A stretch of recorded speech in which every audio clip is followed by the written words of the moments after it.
A veces uno piensa que la vocación es como una especie de mensaje proto divino que te llega y uno dice, bueno, quiero ser tal cosa. Y por lo menos en mi caso lo que veo es que fue la consecuencia de un mandato muy nítido. Yo tenía toda una familia que desde que tengo recuerdo me decía escribí lo que sea. En 2004 recibió el premio de la Fundación para un Nuevo Periodismo que entonces presidía García Márquez. Sus crónicas integran antologías regionales del género. Contó historias del conurbano bonaerense, de la adolescencia gay y lésbica en la Argentina y de la mayor fuga de una cárcel de mujeres de la historia. Hoy, en la Agenda TV, recibimos a Josefina Licitra.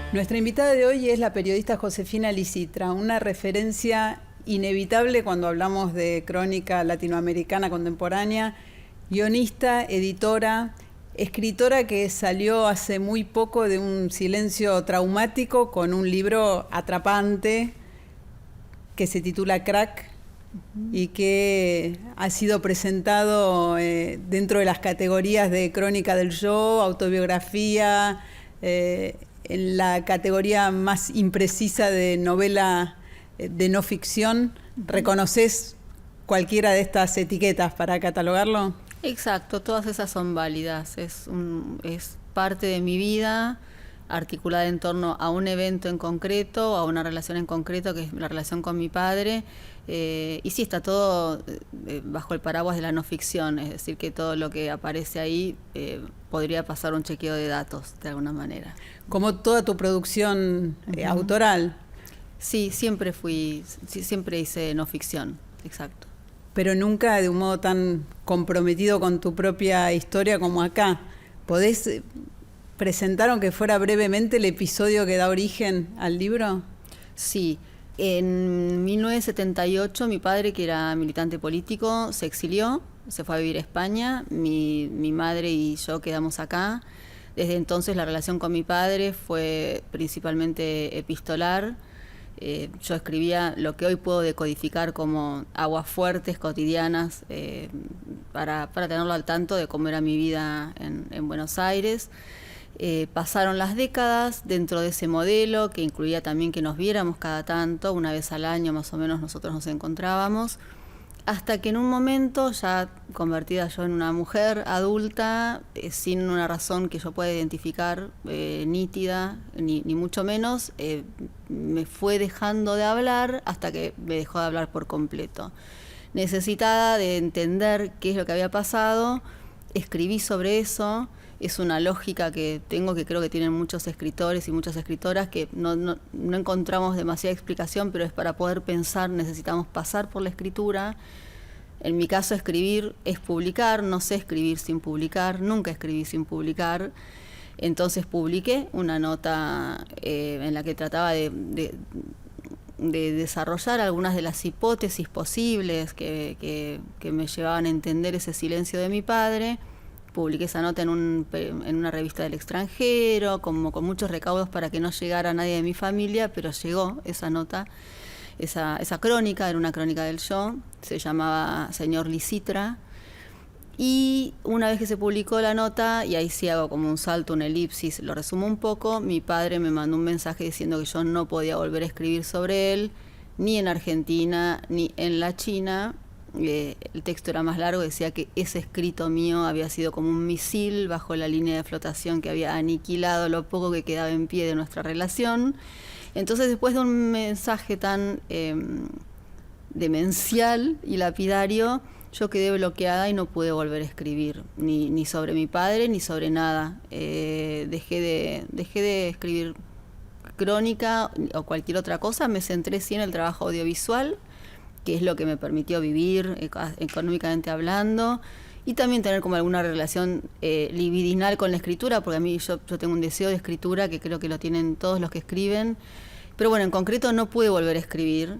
Empecé a tomar clases de danzas para encontrar alguna forma de vehiculizar o de tramitar creativamente mi vida, no mucho más ni mucho menos que eso, y en una clase me quebré un pie. Una compañera mía me dijo, escuché que algo hizo Crack, recibí un llamado de mi abuela que me decía que mi padre llegaba a la Argentina en 2 días, era algo que no estaba en los planes de nadie. Y ahí sí, lo que sobrevino a eso fue un diario, una especie de diario de espera de la palabra de mi padre, porque lo que hice durante los 8 días en los que estuvo mi padre en Buenos Aires fue esperar que me llamara. Y el libro cuenta esa espera y también trata de reconstruir un poco qué es lo que pudo haber pasado para que la relación entre un padre y una hija se extinga. Por lo que decís, fue tu primer lector, tu papá, el lector de tus cartas. Está bien tu lectura, sí, fue mi primer lector. Sí, a ver, empecé muy chica, obviamente no eran cartas con gran desarrollo, pero sí tengo registros porque me quedaron o fotocopias de lo que yo mandaba o cuando fui más grande dejaba borradores que me guardaba yo. Pero empecé a los 4 años a mandarle versitos, dibujos, cositas. Mi abuela, su madre, me pagaba para incentivarme, me pagaba por verso. $1 por verso y ese motor fue bastante estimulante también. O sea que en el oficio también te escribir, te iniciaste por rápidamente y sí. Sí. Y no todos los datos eran chequeables, como decís ahora, porque por lo que se lee en el libro también inventabas bastante. Era súper mentirosa. La distancia sumada a, sí, la posibilidad de escribir, es un ejercicio de poder, la escritura, de alguna manera. Y yo, de chica, sí, le metía todos los bolazos, todas las mentiras que podía, porque sí, él a distancia tampoco lo iba a poder chequear, le decía que hacía viajes que nunca hice, ya más grande, que tenía novios que nunca tuve. Armaba como mi vida aspiracional perfecta. Es raro porque sí, después tuve como, de hecho al día de hoy soy bastante purista en relación al manejo de los datos y cuando se pregunta bastante en torno a la crónica, hasta dónde se puede construir una realidad o qué licencias hay, yo soy bastante clásica. Muy rigurosa en eso. Sí, tengo la línea bastante definida, me ordena a mí, ni siquiera es un tema moral de no hay que mentir, sino que me parece que uno tiene que saber en qué estante de la librería está el libro, cuál es el pacto de lectura, y si el pacto es de no ficción, creo que hay que respetarlo. Entonces sí, tengo cierto apego o un total apego a ese pacto. De chica no. También recuperás algunas cartas suyas y ahí aparecen algunos consejos y algunos lineamientos para la profesión periodística que tienen una vigencia enorme. Sí, eso me impresionó mucho. Primero encontrar trucos de escritura que yo tengo al día de hoy, sobre todo lo pongo ahí en el libro, el uso de las subordinadas gramaticales.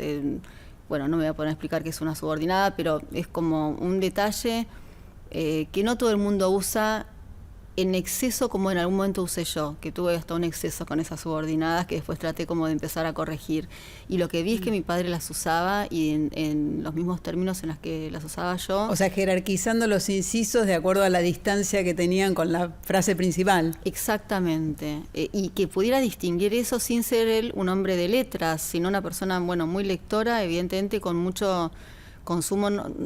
No sé si tanto de literatura, pero sí de literatura de ficción, pero sí libros políticos, libros, antologías periodísticas.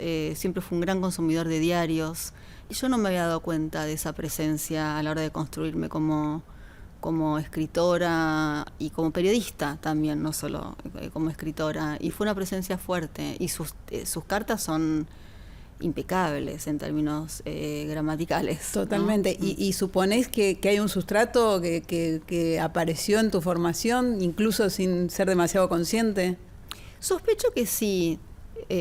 Además, bueno, eso emergía en él con mucha nitidez porque mi trato con él era epistolar, entonces también eso era casi lo principal que yo veía de mi padre, su forma de escribir y su forma de contar.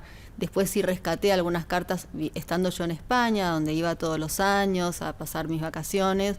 Sí tenía un diálogo por carta con mi madre, y lo que ves que también era una generación que creo que escribían todos muy bien, era gente muy formada. Entonces sus cartas también son divinas, pero son menos solemnes en el tono.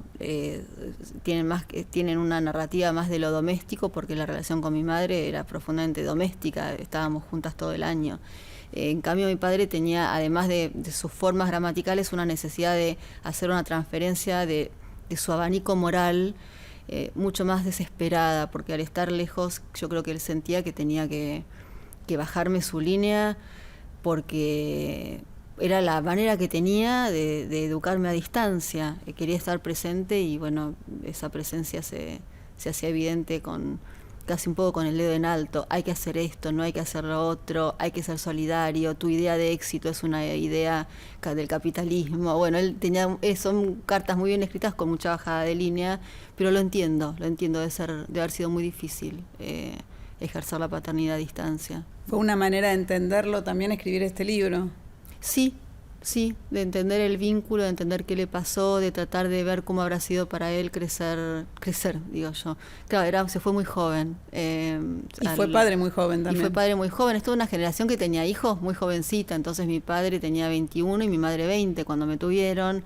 Mi padre se exilió a los 24.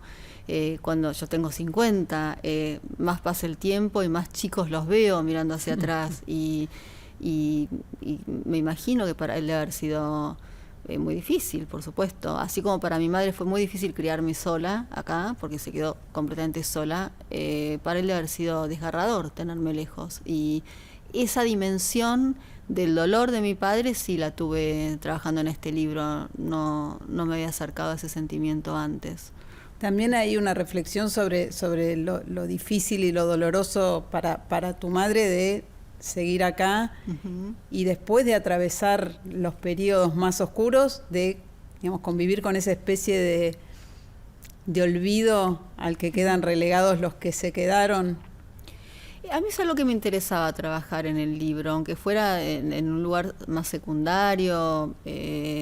A mi madre le dedico un capítulo y en el que dejo un poco asentado lo que a mí me interesa decir también respecto de la lectura que hay sobre esa época desde el presente, que es que tenemos mucho más, casi con lógica, ni siquiera digo que esté mal, pero hay una narrativa muy nítida de quiénes fueron las víctimas de los 70, que no se centra lógicamente en los muertos, en los desaparecidos, bueno, en los exiliados, pero los que se quedaron, los que no se fueron y sobrevivieron y tuvieron que rearmar sus vidas sin esa épica salvadora del muerto o del que se va, quedaron muy relegados dentro del relato, y fue muy difícil quedarse y rearmar la vida después de la dictadura. Y mi madre fue una de ellas y se quedó, tardó años en poder volver a entrar a su casa sin mirar a los costados para ver si no había alguien amenazante. Siendo una persona muy formada, tuvo que tomar trabajos basura porque eran los únicos trabajos en los que no se le pedía la cédula de la Policía Federal, porque si tenía que ir a sacar la cédula podía estar marcada y la podían ir a buscar. Y entonces limpió casas, vendió idiomas casa por casa, lavaba tazas en las oficinas, hacía lo que pudiera para que pudiéramos subsistir, porque tampoco tenía apoyo económico.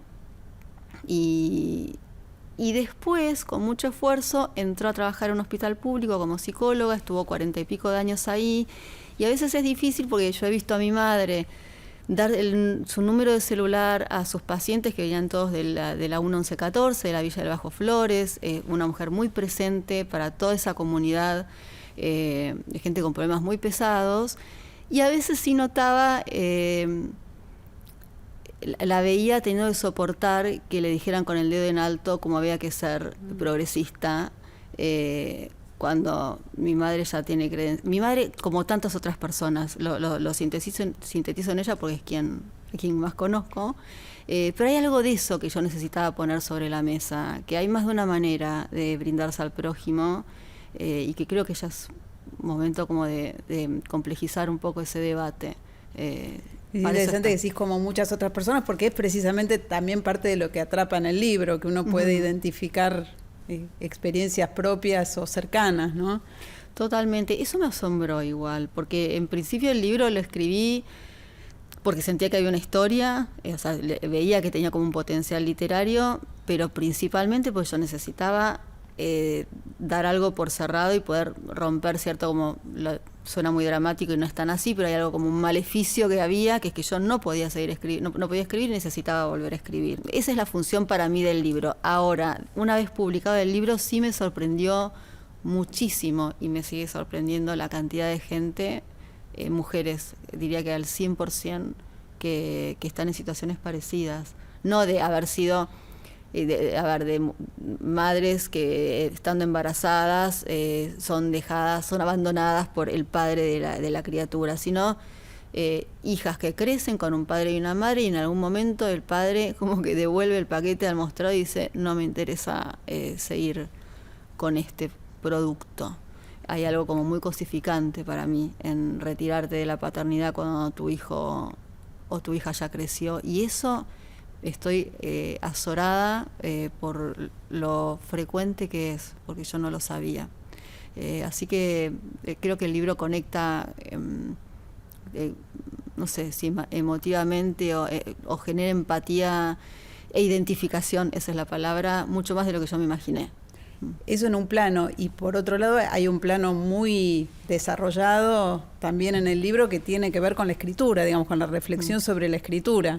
Sí, totalmente, porque a mí eso me fascina. De hecho, creo que de las líneas del libro es la que más me interesa, que es, a ver, si en este caso, si mi padre dejó de hablarme y yo dejé de escribir, entonces antes, ¿por qué escribía? Escribía por mi padre, escribía, ¿cuál era el motor? ¿Cómo se relaciona uno con su vocación? ¿Por qué uno es lo que sea y no otra cosa?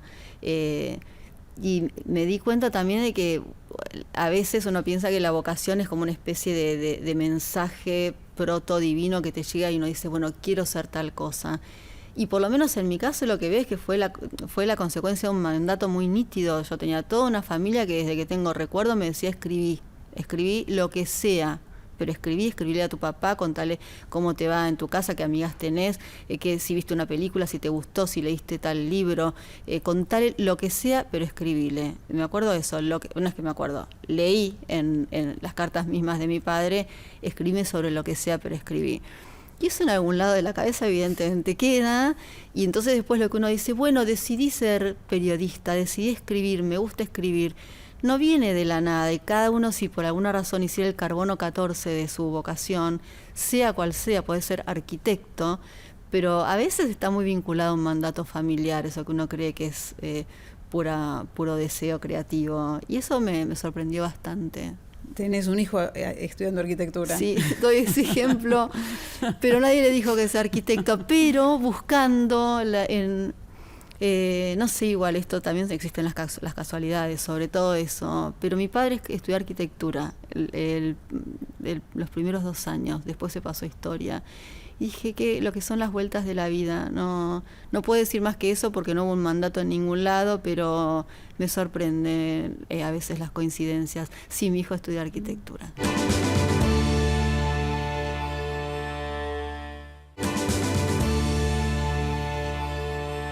También te sorprenderá cómo interviene, me imagino, que te pasan todas las entrevistas sobre cuestiones de tu vida, porque bueno, al compartirlas quedan expuestas de un modo, sí.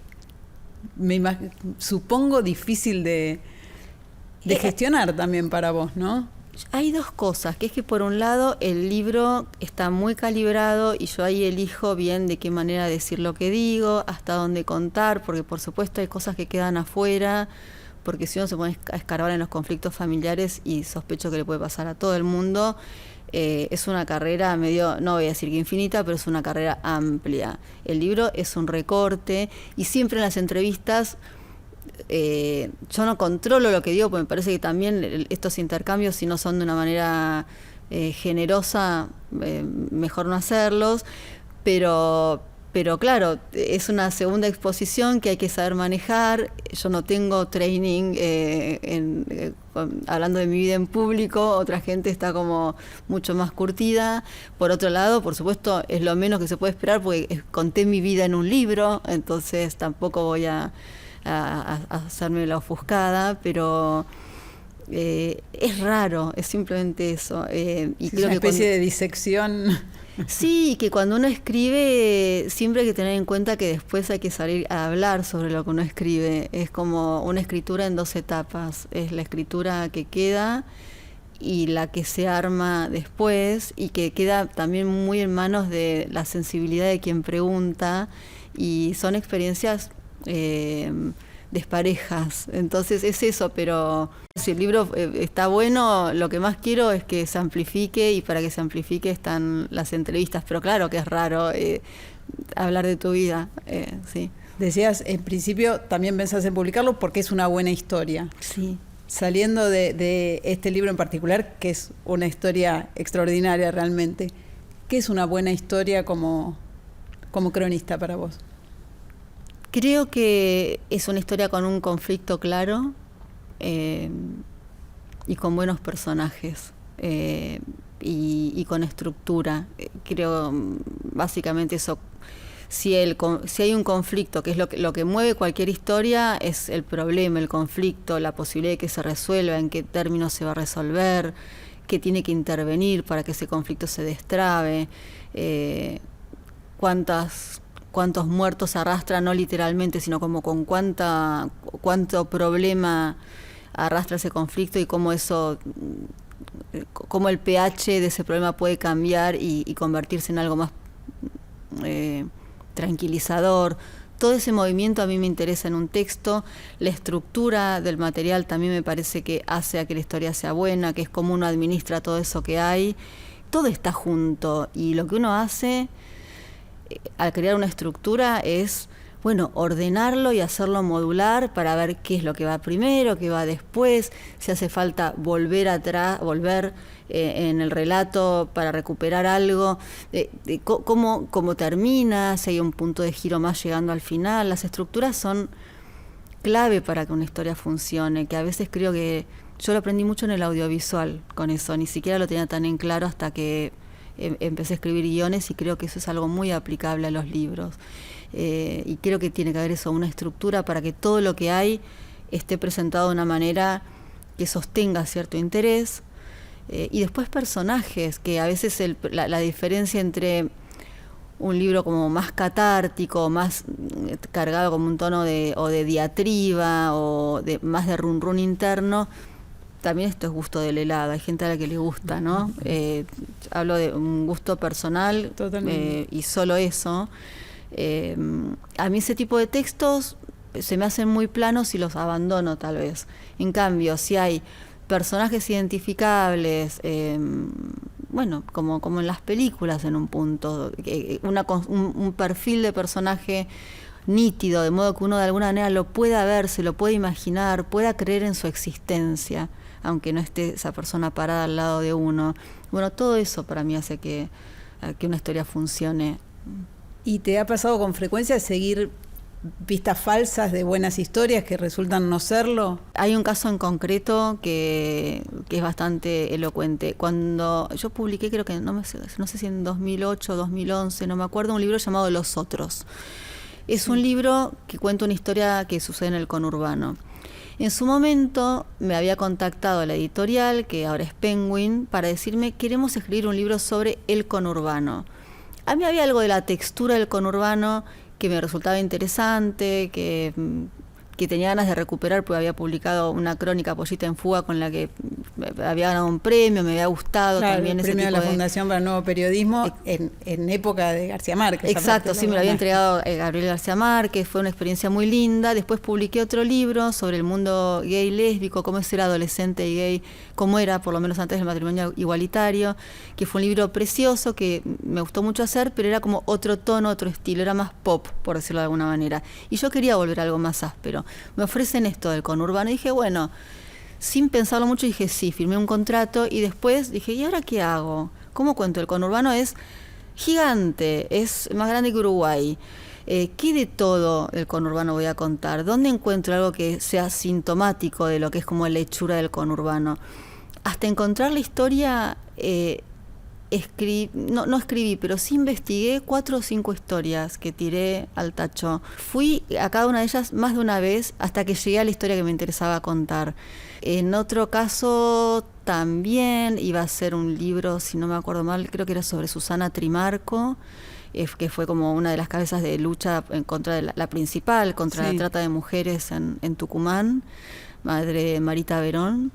Y en el medio de todo eso apareció una novela, una telenovela que se llamaba Vidas Prestadas, y se había banalizado mucho el tema y sentí que ya no me daba ganas y había trabajado bastante y también dejé esa historia. Dejo, cuando siento que hay que dejar, la dejo.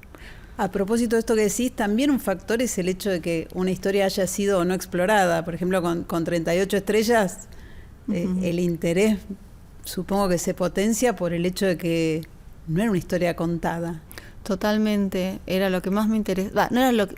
Sí, en parte había 2 cosas que me interesaban mucho, que es un poco la historia en sí, que es una fuga de una cárcel de mujeres en Uruguay.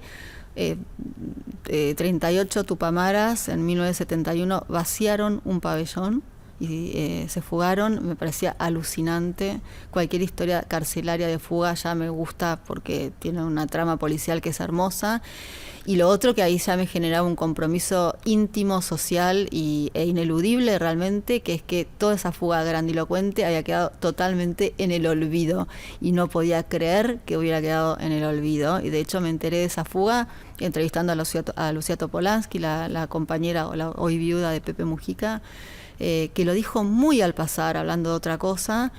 Y yo dije, bueno, no me habrá hablado mucho más porque de haber salido en todos lados y de estar harta de contarlo. Y cuando salí de la entrevista y empecé a buscar en Google, no sé, a hacer una recorrida muy somera, vi que casi no había nada, cuando en general toda la narrativa tupamara es muy entretenida, está llena de acontecimientos, cada uno es una película, y tienen unos libros gordos, enormes, sobre la historia y las epopeyas de los tupamaros.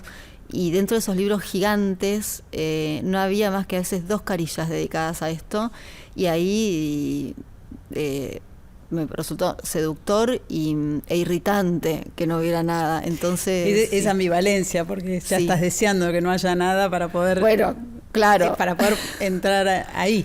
Totalmente, sí, durante la investigación llegaba a aparecer algo, me moría, pero por suerte el olvido fue lo suficientemente sólido como para que llegue hasta la publicación del libro.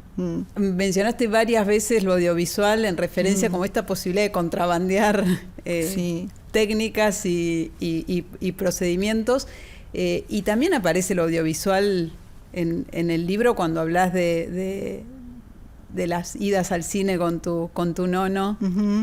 En la infancia. ¿Ese sería como el primer anclaje en lo audiovisual, esas salidas? Sí, a ver, creo que todos los niños hemos ido al cine. Sí, quizás si tengo que hacer un recuerdo, ir hacia atrás y ver cuál es mi primer recuerdo de cine, son las idas con mi abuelo. Pero que, claro, acá está como el continuado aparte, ¿no? Exactamente, el continuado ahí. Después, cuando era chica, vivía en Floresta, donde todavía vivo, pero ya en otra casa. Y me pasaba tardes en el cine El Gran Rivadavia, que hoy es un teatro, y me iba a ver ahí, películas toda la tarde. Sí, y más allá de eso, no sé por qué, pero siempre tuve como en la escritura cierto... nunca pude escribir algo que no me imaginara cómo era, o sea, cómo era la puesta. Si pudiera armar como un storyboard, que es como el dibujito de la escena, para escribir, yo siempre me guié como cómo me imagino esto, hasta qué disposición espacial, cómo fue, o a veces para cuando tengo dudas respecto de cómo empezar algo o una historia, pienso, si esto fuera un documental, ¿cuál sería la primera imagen? A mí me ordena mucho la imagen, no sé bien por qué, pero siento que es un elemento muy ordenador dentro de la crónica. Si fuera como otro tipo de no sé, periodismo de datos, obviamente no sirve, pero la crónica periodística, de hecho, no es una idea mía. Gay Tales en una entrevista que le hicieron y que yo leí en su momento traducida en la revista El Malpensante, se llamaba la entrevista El taller de Gay Tales, donde él tiraba tips de trabajo, Y él contaba que para él la unidad de medida dentro de la crónica no es el dato, porque el dato ya lo tiene el periodismo diario, cotidiano, sino la imagen. Y él, cuando pensaba en sus historias, se armaba en un corcho, eso, un storyboard donde él hacía dibujito de cada escena y él articulaba sus larguísimas crónicas, sus larguísimos perfiles en escenas. Que era un abordaje absolutamente audiovisual y para mí es muy ordenador. Y pensando en sus crónicas es clarísimo, y en sus retratos, ¿no? Totalmente, Es clarísimo. y es ordenador, porque si no, cuando no te puedes imaginar lo que estás contando, te va yendo lentamente a otro tipo en este caso de periodismo, que puede ser más o el periodismo o de opinión, o puede ser las notas en las que uno trae especialistas para que opinen sobre un tema determinado y uno desarrolla un tema con opiniones a favor, en contra. Yo igual me formé en una revista semanal, en la revista 23, lo hice eso muchos años, o sea, y está perfecto, pero es otro tipo de abordaje del tema. En cambio, la crónica pide imagen y es muy ordenador para no caer en el formato de una nota, pensarlo en imágenes. Así uno no empieza como a meterle los vicios del periodismo, eso, de semanario o diario. Y pienso en tu crónica premiada en Pollita en Fuga, o en una crónica sobre un barrio en Antofagasta, sí, de mujeres en las que estas escenas son muy claras y con una potencia descriptiva, a veces también descarnada, ¿no?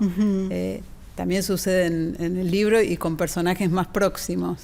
Es que a mí me gusta eso, no lo puedo hacer de otra manera, solo por gustos, soy muy visual, me gusta leer textos que sean eso, muy visuales, que me permitan imaginar, no porque sea un proceso que digo, y ahora me lo voy a imaginar. Uno va leyendo y como que se te arma la nubecita con la imagen en la cabeza y va variando y... ¿Encontrás eso como lectora en las crónicas de las nuevas generaciones, digamos, de las que te suceden o de las que formaste incluso? Sí, igual hay algo que no sé bien con qué tiene que ver, que lo siento a veces un poco sobredimensionado. Es como si la capacidad de describir bien una escena ocupa todo el espacio. Incluso ocupa el lugar que debiera tener como la sustancia, qué es lo que se quiere contar. Hay como cierto regodeo en contarlo lindo, aunque no quede bien en claro qué es lo que se está contando. Y eso creo que tiene que ver con que hubo un auge, en algún momento un boom de la nueva crónica, que creo que el boom ya terminó hace unos años, pero hubo un momento, de hecho cuando gané el premio de la Fundación Nuevo Periodismo, y hasta 10 años después, diría, de 2004 a 2014, lo digo muy arbitrariamente, pero más o menos así, que fue eso, hubo como un estallido, todos querían ser cronistas, y el mayor, entre comillas, problema era el de aquellos que escribían bien, porque se terminaban engolosinando con la capacidad de escribir bien, o de armar eso como buenas figuras retóricas, y no investigaban mucho, no había mucha seriedad en eso, por fuera de hacer como grandes despliegues de escritura. Como una especie de hedonismo.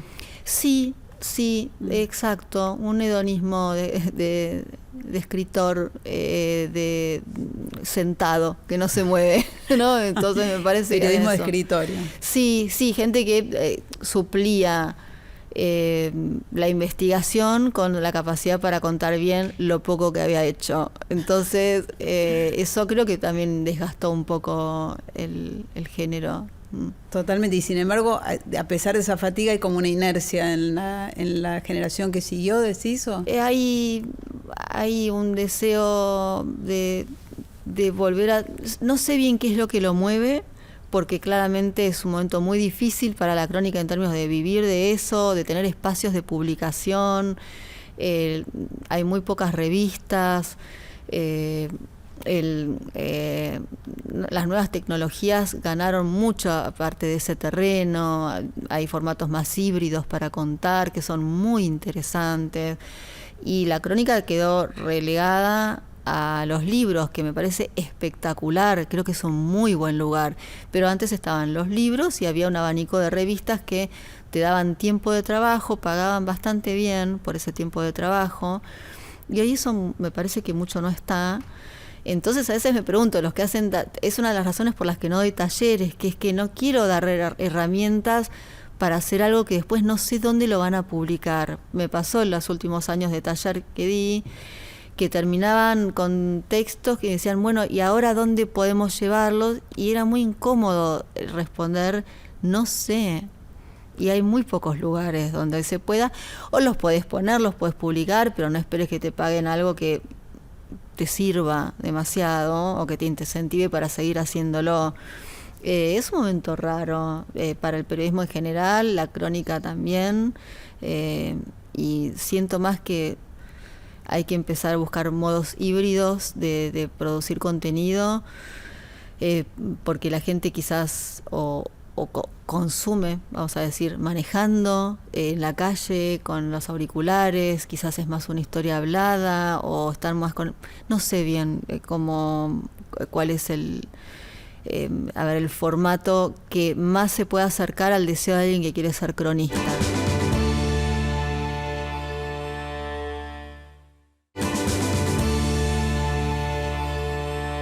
Personalmente te metiste de lleno en el audiovisual y en el guión, ¿no? En el oficio de guionista. Sí, sí.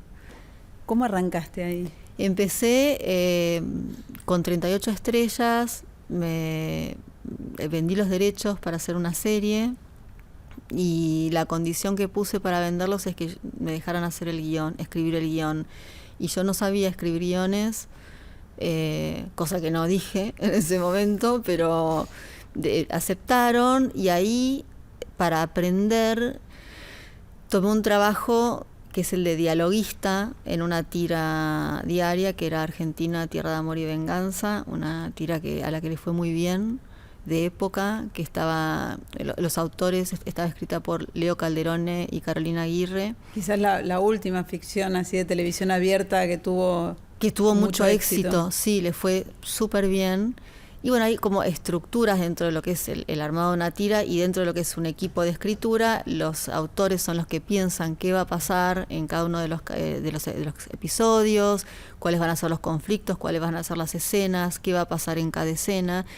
Y después el dialoguista lo que hace es llevar eso, como traducirlo a una escena con diálogos.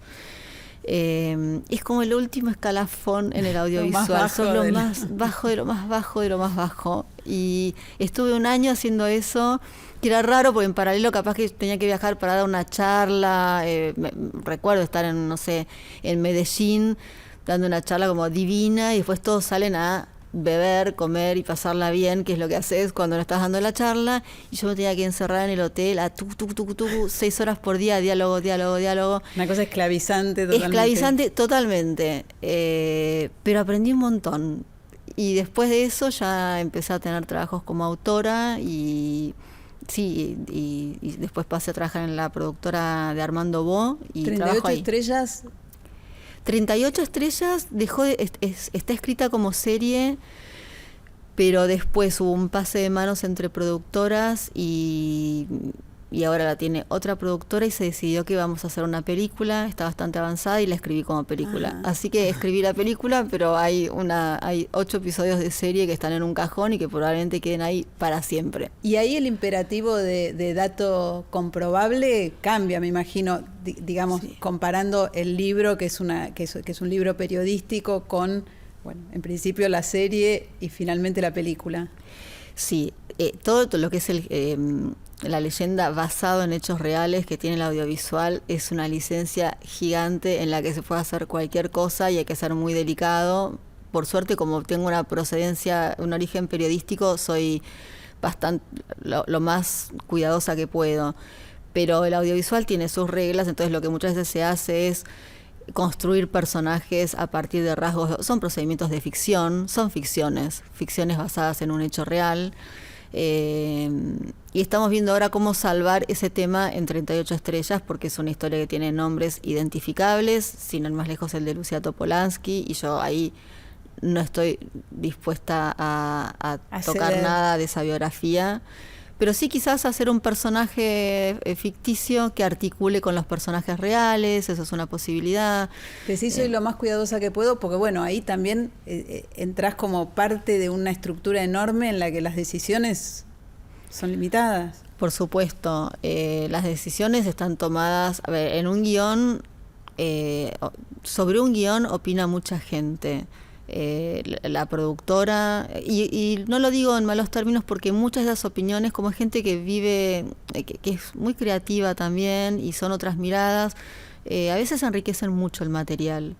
Pero bueno, hay que saber dialogar con eso, con las miradas de la producción. Entra a trabajar una directora. Yo hasta ahora solo trabajé con directoras, fue casualidad, pero así se dio. Entra una directora y un director o una directora no puede filmar lo que no ve, lo que no se imagina. Entonces interviene en el guión inevitablemente, opina, hace marcas, ayuda a repensar cosas. No te pertenece el guión, es parte de un engranaje que además no tiene valor, no tiene un peso específico, funciona en tanto se ha filmado.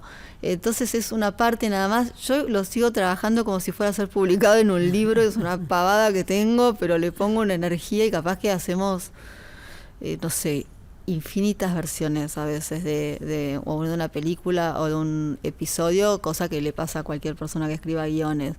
Y sí, hay que lidiar con las opiniones de los otros, pero insisto, es un ejercicio que cuando venís de la escritura, donde escribís totalmente solo, tenés después un editor que también es una sola persona, entonces viene todo como con el sesgo de la persona que te edita.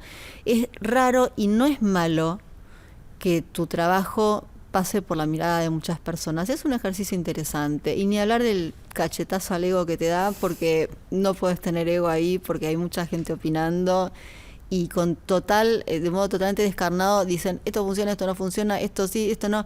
Y me parece espectacular. Ojalá uno siempre pudiera trabajar los textos de esa manera. Yo aprendí mucho con el audiovisual. Aprendí a cuidar las estructuras narrativas. Cuando entregas un guión, lo primero que se mira es la estructura, no importa si está bien escrito, sino cómo avanza el conflicto y si funciona o no funciona. Y para mí eso es re interesante. Y en Cromañón, por ejemplo, que bueno, también está basada, pero hay personajes ficticios, ¿hubo al mismo tiempo de tu parte como guionista investigación periodística? Sí. De hecho, igual entró una persona que fue Pablo Plotkin, que fue director de Rolling Stone muchos años, periodista, claro. Es colega. Él había trabajado mucho el tema Cromañón, entonces Pablo hizo buena parte de la investigación. También tuvimos reuniones para la serie, tuvimos reuniones con sobrevivientes, avanzado el proceso, hasta los actores se reunieron con los sobrevivientes, y hubo mucha charla. Luis Machín se juntó con Iglesias, que fue el padre de un chico que murió en Cromañón, que asumió la querella de buena parte de las familias. Yo siento que la ficción bien trabajada es a veces mucho más seria que el trabajo periodístico en algunas cosas. Se han tomado unos recaudos. Después hay gente, por supuesto, es un tema tan delicado que hay gente que puede haberse enojado o que puede pensar que se banaliza por el solo hecho de hacer una serie, por meter una historia de amor que es ficticia, solo porque queremos que le interese también a alguien joven, que no sea solo una historia pensada para los que sobrevivieron. Hay muchas licencias que te tomás porque es una historia que forma parte de una industria, pero se hizo con mucha responsabilidad y con muchas ganas de ayudar y de no hacer daño. Y la respuesta fue buena, de hecho, por parte de muchos sobrevivientes que lo agradecieron. Pero volviendo a tu pregunta respecto de cómo se manejó el trabajo periodístico, hubo muchas entrevistas.